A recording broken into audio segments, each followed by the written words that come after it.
kulanti wacan u wanaagsana qayaarta awada naga daawanaysa ku soo dhawaada warka telefishinka Hilaac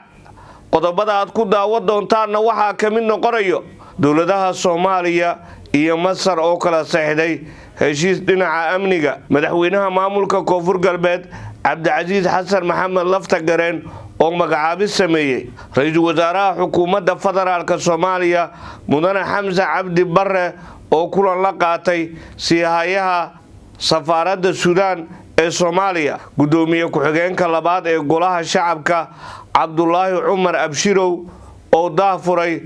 xarun lagu horumarinayo xirfadaha dhalinyarada Soomaaliyeed madaxweynaha maamulka Hirshabeelle Ali Guulaawe Xuseen oo shir gudoomiyay shir loogu gurmanayo dadkii dhibaatada ay ka soo gaartay dabkii ka kacay suuqa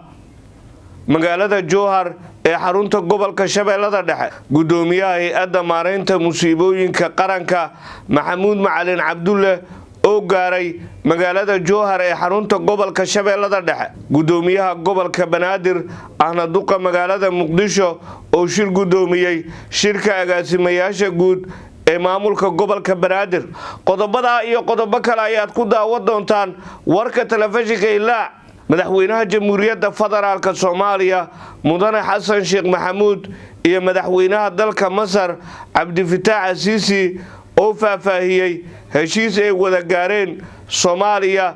iyo Masar madaxweynaha jamhuuriyadda federaalka Soomaaliya Mudane Xasan Sheekh Maxamuud ayaa shir muhiim ah la yeeshay madaxweynaha dalka Masar Cabdi Fataax Asiisi shirkan oo ka dhacay magaalada Qaahira ayaa waxa ka qayb galay wasiiro ka tirsan labada dawladood kuwaas oo qayb ka ahaa wada xaajoodiyadii lagu gaari lahaa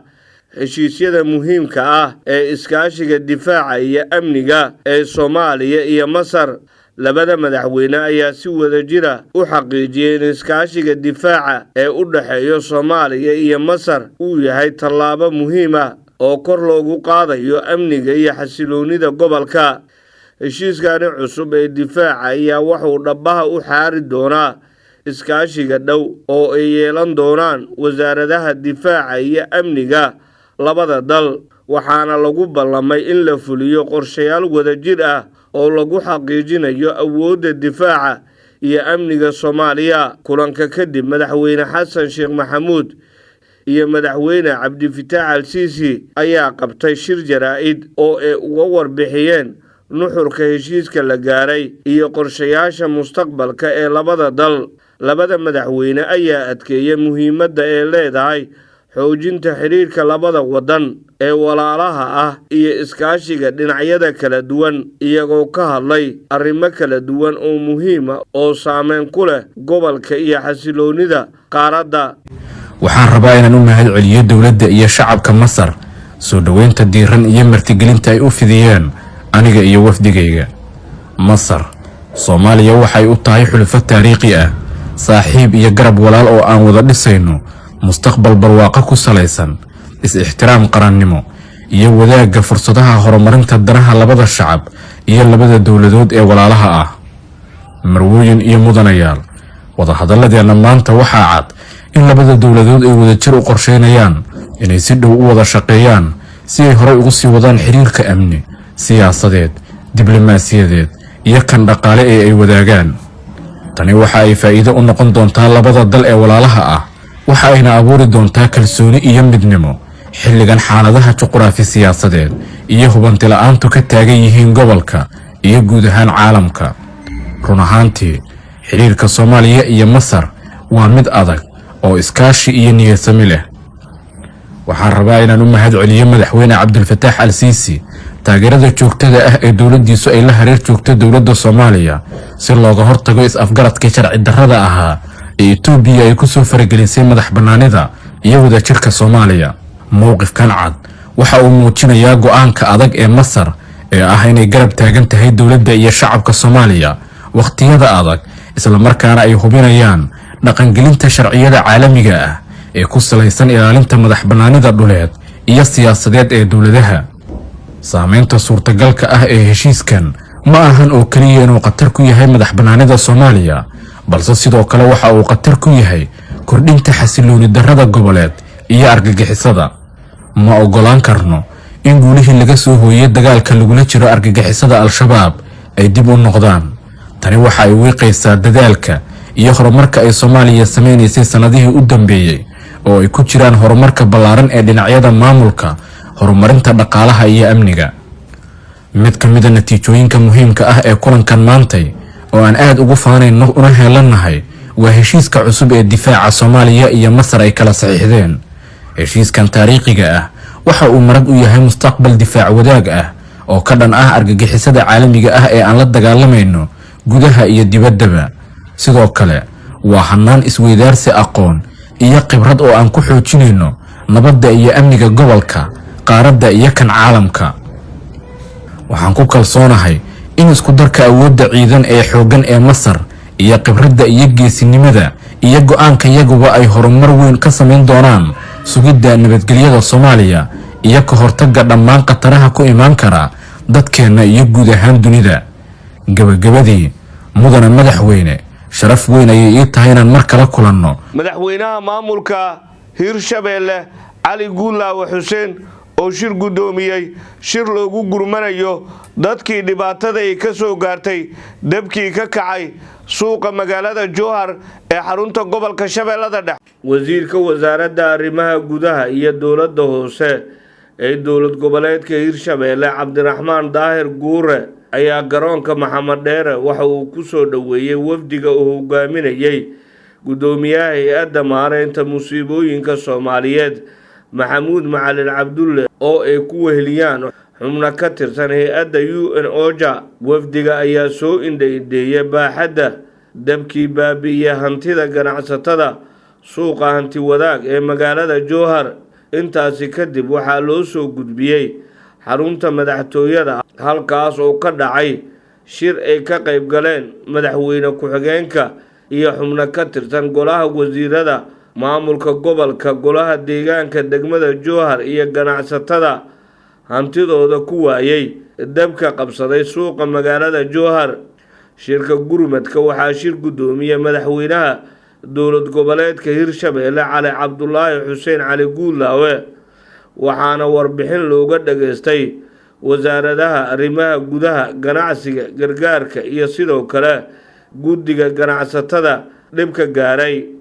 gudoomiyaha hay'adda maareynta musiibooyinka qaranka Soomaaliyeed Maxamuud Macalin Cabdulle oo goobta ka sheegay sababta ay u yimaadeen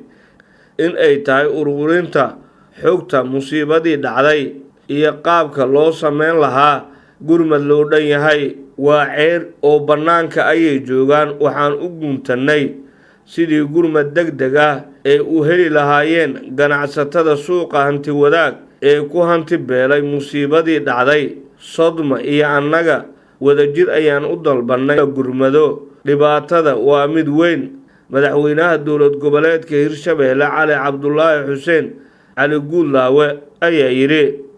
ugu dambeyntii madaxweynaha dowlad goboleedka Hirshabeelle ayaa ganacsatada u rajeeyay bedel wanaagsan. awoodeeda iyo taladeeda wax ku heli karta ma jirto. waxa dhacay xanuunkay leeyihiin waan ognahay, laakiin aan ku sabarno qadarta Rabbi, aan ku sabarno. ilaahay idankiis waxaan rajaynaynaa in la helo bedel khayr insha Allah haddii la raalli ka noqdo. waa u duubanaynaa, allahan tala saaranaynaa, waa loo gurmanayaa. dhibaatadana way nagu soo naqatay in dadkii hantidoodii baabadana ay helaan hantidoodii ilaahay ka rajaynaa, kuna dadaali doonaa xal guudna in loo helo. suuqan dhibaatada way ku soo naqatay, xal guud in loo helana ilaahay ka rajaynaynaa. cid kastee hantideedii ku baabaaday ha aaminto hantida Allah keenay. ilaahayna waxaan ka baryaynaa bedel khayr qabo inay helayso ayaan ilaahay ka baryaynaa. waan ku rajo weynahay qalbiyada la degsado. waan ogahay xanuun ay leeyihiin xooluhu. ra-iisul wasaaraha xukuumadda federaalka Soomaaliya mudane Xamse Cabdi Barre oo shir gudoomiyay. ra-iisul wasaaraha xukuumadda federaalka Soomaaliya mudane Xamse Cabdi Barre oo kulan la qaatay sihayaha safiirka safaaradda Suudaan ee Soomaaliya. Ra'iisul Wasaaraha Xukuumadda Federaalka Soomaaliya Mudane Xamse Cabdi Barre ayaa xafiiskiisa ku qaabilay sihayaha safaaradda Suudaan ee Soomaaliya Mudane Kamaal Fathurrahmaan. labada dhinac ayaa ka wada hadlay xoojinta xiriirka ka dhaxeeya labada dal ee walaalaha ah, iyagoo isla gartay in la sii xoojiyo iskaashiga iyo wada shaqaynta. Ra'iisul Wasaaraha ayaa carabka ku adkeeyay sida dowladda Soomaaliya iyo shacabka Soomaaliyeed ugu xun yihiin xaaladda ka taagan Suudaan, wuxuuna xaqiijiyay in dowladda federaalka Soomaaliya ay garab taagan tahay walaalahooda Suudaan, iyagoo diyaar u ah inay ka qayb qaataan dadaalada nabadeed iyo dib u heshiisiinta dalkaasi. Sihayaha safaaradda Suudaan ee Soomaaliya Kamaal Fathurrahmaan ayaa kaga mahadceliyay Ra'iisul Wasaaraha Xukuumadda Federaalka Soomaaliya soo dhoweynta uu sameeyay iyo kulanka ay wada qaateen, wuxuuna sheegay in dowladda Suudaan ay mar waliba diyaar u tahay in ay garab istaagto dowladda Soomaaliya, wada shaqayn buuxdana dhex marto. Gudoomiye ku-xigeenka labaad ee Golaha Shacabka Cabdulaahi Cumar Abshirow oo daafuray xarun lagu horumarinayo xirfadaha dhalinyarada Soomaaliyeed. Gudoomiye ku-xigeenka labaad ee Golaha Shacabka Baarlamaanka Jamhuuriyadda Federaalka Soomaaliya Cabdulaahi Cumar Abshirow ayaa magaalada Muqdisho uga qayb galay xafladda daafurka xarunta dhalinyarada ee Rooda oo laga hirgeliyay degmooyinka Xamarweyne iyo Shangaani ee gobolka Banaadir, waxaana ku weliyay wasiiro, xildhibaano iyo sidoo kale safiirka dalka Talyaaniga u fadhiya Soomaaliya. Gudoomiye ku-xigeenka labaad ee Golaha Shacabka ee Baarlamaanka Jamhuuriyadda Federaalka Soomaaliya Cabdulaahi Cumar Abshirow oo daafurka xarunta hadal kooban ka jeediyay ayaa u mahadceliyay aasaasayaasha xaruntani, waxa uuna dhalinyarada Soomaaliyeed ku booriyay in ay ka faa'iideystaan xaruntani ayna sii horumariyaan xirfadooda. Ugu dambeyntii, gudoomiye ku-xigeenka labaad ee Golaha Shacabka ayaa sheegay in xarumahani nuucan ah ay qayb ka qaadan karaan kor u qaadidda xirfadaha iyo tayeenta dhalinyarada Soomaaliyeed, sidoo kalena Golaha Shacabka Baarlamaanka dalka uu dhiirigelinayo in la horumariyo xirfadda dhalinyarada Soomaaliyeed. Gudoomiyaha cusub ee Guddiga Xeer-hoosaadka oo xilka la wareegay. Gudoomiyaha cusub ee Guddiga Xeer-hoosaadka Anshaxa Xasaanadda iyo daryeelka xildhibaanada Golaha Shacabka Baarlamaanka Jamhuuriyadda Federaalka Soomaaliya Xildhibaan Maxamed Ibraahim Cali Maxamed Cajiib ayaa si rasmi ah ula wareegay xilka gudoomiyaha guddiga, waxaana xil wareejinta oo ka dhacday xafiiska guddiga ku sugnaa kusimaha gudoomiyaha ahna gudoomiye ku-xigeenka guddiga Xildhibaan Faadumo Ismaaciil oo xilka ku wareejisay gudoomiyaha cusub